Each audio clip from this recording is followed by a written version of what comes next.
Hello everyone. तो आशा करते हैं सारे लोग बढ़िया होंगे और आज हम आपके लिए लेके आए हैं यहाँ पे AK-47।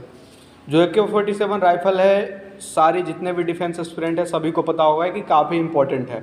और जितने भी डिफेंस की क्वेश्चन होते हैं जैसे SSC GD हो गए, स्टेट पुलिस हो गया, या जितने भी डिफेंस करंट अफेयर्स में आते हैं इससे बारे में पूछे ही जाते हैं। तो आज हम लोग पूरा इसके बारे में ब्रीफली नॉलेज लेंगे यहाँ पे। आखिर AK-47 होता क्या है, इसकी शुरुआत कहाँ पे की गई थी, बाकी सारी चीज़ों को देखते हैं। आखिर AK-47 दुनिया की सबसे पहली और शायद सबसे अच्छी एजॉल्ट राइफल मानी जाती है। जो AK-47 है ये एजॉल्ट राइफल है। इसका विकास सोवियत संघ के मिखाइल कलाश्निकोव ने किया था। इसी कारण इसे कभी कभी कलाश्निकोव राइफल भी कहा जाता है। जो AK-47 है इसका सेकेंड नाम जो है क्या कलाश्निकोव राइफल भी बोलते हैं इसको। उसके बाद यहाँ पे आपको दिखा दें, यहाँ पे कलाश्निकोव जैसे यहाँ पे देख रहा होगा, जो यहाँ पे हम स्क्रीन पे अभी गोला सा जो सर्कल लगा रहे हैं इसमें दिख रहा होगा। उसके बाद अगर बात की जाए यहाँ पे, और AK-47 द्वितीय प्रतिरूप जो स्क्रीन पे आपको पिक्चर दिख रहा है, AK-47 पहले प्रथम जो मशीनीकर रिसीवर हुआ था उसका पिक्चर यहाँ पे दिखाया जा रहा है। प्रकार की बात की जाए तो इसका आक्रमण राइफल है। उत्पत्ति का मूल स्थान साचा देश आंकड़े सोवियत यूनियन है और सेवा में 1949 वर्तमान में लाया गया प्रयोग के द्वारा। और इसके जो डिजाइनर हैं, आखिर इसको डिजाइन किसने किया तो मिखाइल कलाश्निकोव ने किया। डिज़ाइन किया गया 1944 से लेकर 1946, यानी कि इसे डिज़ाइन करने में पूरे 2 साल लगे। इसके जो निर्माता है एजमास कलाश्निकोव कंसर्न है। इसकी जो उत्पादन की तिथि है 1948 प्रेजेंट में है। निर्माणित संख्या 7.5 करोड़ AK-47, यानी कि करीब 200 करोड़ से ज़्यादा कलश्निकोव श्रेणी के हथियार में रखा गया। इसके बाद इसका जो वजन होता है, आखिर AK-47 का वजन कितना होता है, क्योंकि ये सारे एग्जाम में पूछे जाते हैं। तो AK-47 का जो वजन होता है 4.3 kg या 9.5 lb रिक्त मैगजीन सहित। जो उसमें मैगजीन डाली जाती है, उस मैगजीन को डाल के उसके बाद 4.3 kg होती है। इसकी जो लंबाई होती है 870 मिलीमीटर होती है, यानी 34.3 इंच होती है। लकड़ी के पट्टे इसमें जो पीछे की तरफ होती है, हम सभी को देखे होते हैं, कोई इतना अनजान सा नहीं है। पीछे जो होती है थोड़ी सी लकड़ी के पट्टे होते हैं।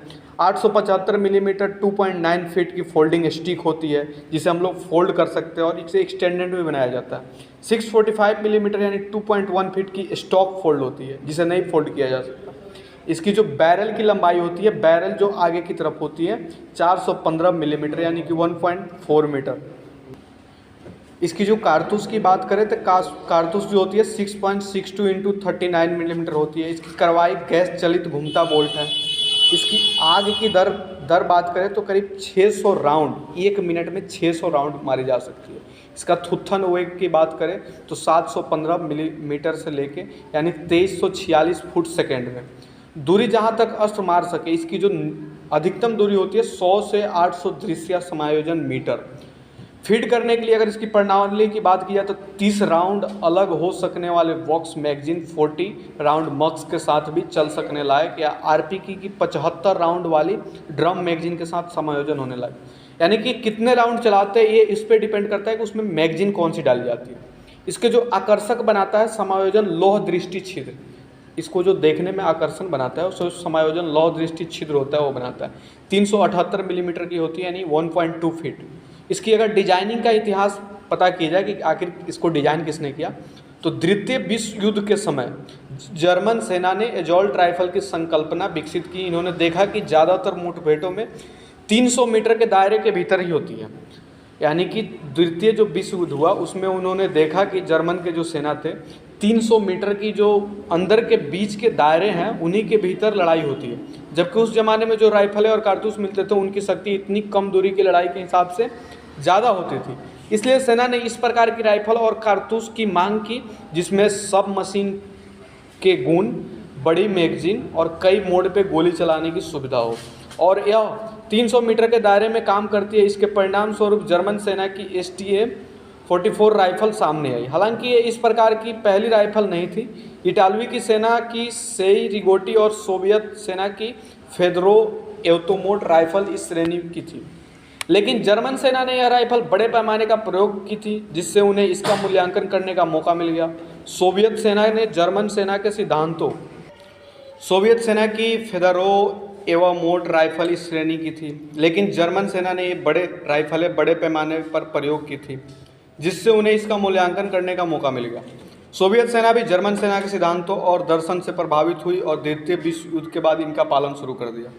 मिखाइल क्लाशनिकोव ने अपना हथियार डिजाइनर का कैरियर हॉस्पिटल के जख्मी मरीज के रूप में भर्ती होने के बाद शुरू किया था। उनके द्वारा विकसित किए गए पहले कार्बन डिजाइन को अस्वीकार कर दिया गया था, लेकिन उन्होंने 1248 में हुए अजाल्ट राइफल डिजाइन प्रतियोगिता में भाग लिया। उनका मॉडल 30 गोलियां वाला गैस बेस्ड डिजाइन था। इसे AK-1 और AK-2 का कोड नाम दिया गया था। 1946 में उनके एक सहायक अलेक्जेंडर जेसवे ने इसमें कई सुधार थे जो उन्होंने आनाकानी के मान किए। अंत में उन्होंने 1947 में मॉडल में सादगी, भरोसेमंदी और हर हाल में काम करने की विशेषता थी। 1949 में उनके इस मॉडल को सोवियत सेना ने 7.62 कलाश्निकोव राइफल के रूप में स्वीकार कर लिया। इसकी प्रारूप संकल्पना की बात की जाए, इसका जो नया प्रतिरूप है ऐसे बना है, अभी आपको स्क्रीन पे दिख रहा होगा। क्लाशनिकोव राइफल की खासियत ये रही है कि सरल डिजाइन, काफ़ी छोटा साइज तथा बड़े पैमाने पर उत्पादन करने में आसानी। मिखाइल क्लाशनिकोव ने इस बात से हमेशा इनकार किया है कि उनकी राइफल जर्मन ACTC 44 की नकल है। हालांकि सारे सबूत उनके खिलाफ है। हम इस राइफल को पहले ही समस्त राइफल तकनीकों का मिश्रण मान सकते हैं। इसके लॉकिंग डिजाइन को M1 ग्राउंड राइफल से लिया गया है। इसका ट्रिगर और सेफ्टी लॉक रेमिटगन राइफल मॉडल 8 से दिया गया है, जबकि गैस सिस्टम और बाहरी डिजाइन ST-44 से लिया गया है। क्लाशनिकोव की टीम की पहुंच इन सभी हथियारों तक ही थी। इस प्रकार उस पहिए का पुनः आविष्कार करने की जरूरत नहीं। खुद उन्होंने माना था कि किसी चीज़ का आविष्कार करने से पहले उस क्षेत्र में मौजूद हर चीज़ का अध्ययन कर लेना चाहिए, और मैंने खुद इस चीज़ को अनुभव किया था। उत्पादन के प्रारंभिक चरण में इस राइफल को काफ़ी समस्याओं का सामना करना पड़ा था। पहल इसको जो मॉडल सामने आए थे उनमें स्टम्पर्ड धातु सीट के रिसीवर लगे हुए थे। इसके गाइड और इजेक्टर ट्रेल को वेल्ड करने में भी दिक्कत आती थी, जिसके चलते बड़े पैमाने पे अस्वीकार करना होता था। लेकिन उत्पादन रोकने के स्थान पर इसमें एक भारी मैकेनिकल रिसीवर लगा दिया गया था। यह एक महंगा उपाय था, लेकिन इसको करने के बाद उत्पादन की गति बढ़ गई थी। फिर कोई एक मैकेनिकल रिसीवर नहीं लगाया जा रहा था। पहले की मेसिन नॉगआउट राइफल के रिसीवर की प्रयोग किए जा रहे थे। इस समस्या के चलते 1956 तक सोवियत सेना में ये राइफलें बड़ी पैमाने पर वितरित नहीं की जा सकी तथा इस दौरान SS के राइफल ने सेना को दी जाती थी। एक बार उत्पादन से जुड़ी दिक्कतें सुलझने की नया मॉडल AKM-M का अर्थ मॉडल सेना में दिया जाना शुरू किया गया। इस नए मॉडल में स्तंभत सीट मॉडल रिसीवर लगा था। इसके बैरल के अंत में के मजाल ब्रेक लगा था, जिससे रिकॉइल के समय मजल ऊपर नहीं उठे। इसके अलावा इसमें हैमर रत्तेदार भी लगा हुआ था, ताकि ऑटोमेटिक गोली चलने के समय सीमित संख्या में ही राउंड चले और हथियार को कोई नुकसान न हो। यह राउंड रेडियो सर्वी कहलाता है। यह नया मॉडल पुराने मॉडल में 1/3 कम भारी था। यही मॉडल आज सबसे ज़्यादा प्रचलित में है तथा इसका उत्पादन आज तक सबसे ज़्यादा हुआ। यद्यपि आमतौर पर यह भेद किसी को ज्ञात नहीं है। सभी राइफलों के AK-47 कहना ठीक नहीं है, इनमें से कुछ AKM भी है। इनका अंतर आप साथ दिए गए चित्र में कर सकते हैं। AK-47 के कुल चार भेद इस प्रकार है। टाइप 1AB AK-47 है। मूल मॉडल 1B को फोल्डिंग हेतु बदल गया था। इनके दोनों तरफ एक बड़ा छेद रहता था। टाइप 2AB इसमें स्टील फोर्जिंग की गई थी। टाइप 3AB दूसरे मॉडल का अंतिम रूप। टाइप 4AB सबसे ज़्यादा प्रयोग की जाने वाले मॉडल, इसमें उन्नत किया गया रिसीवर लगाया गया। इसकी जो विशेषता की बात की जाए तो इस राइफल की खासियत यह है कि इसका सरल डिजाइन, छोटा आकार और बहुत कम लागत में बड़ी संख्या में निर्माण करने की सुविधा। इस राइफल के निशाने में लेने में आसानी होते हुए एक लोहे का गेज पीछे की तरफ लगा होता है। राइफल के अगले सिरे पे भी निहिता लगाने में सहूलियत देने के लिए गज लगा होता है। इनको समायोजन करने के उपरांत प्रयोगकर्ता 240 मीटर का निशाना आसानी से लगा सकते हैं। इसके अंदरूनी भागों जैसे गैस चैम्बर, वोर आदि पर क्रोमियम की प्लेटिंग की जाती है, जिससे इस राइफल की ज़िंदगी बढ़ जाती है और इसमें जंग नहीं लगती। आधुनिक काल के ज़्यादातर कारतूसों में प्राइमर के पारे के अंश रहते हैं, जो किसी हथियार को जंग लगाने और गलने में सहयोग देते हैं। इसकी जो ऑपरेटिंग चक्र की बात की जाए, इस राइफल को ब्रस्ट और ऑटोमेटिक दोनों तरीके से चलाया जा सकता है। इस गैस अप्रोत्पात राइफल में रिकॉइल तकनीक से पुराने कारतूस गिरते आती और इसके झटके के नए कारतूस आ जाते हैं। इस राइफल से बड़ी सरलता से विघटित किया जा सकता है। इसके संचालन और विघटन करने की तकनीक आप संघर्ष में दिए गए मैनुअल में देख सकते हैं।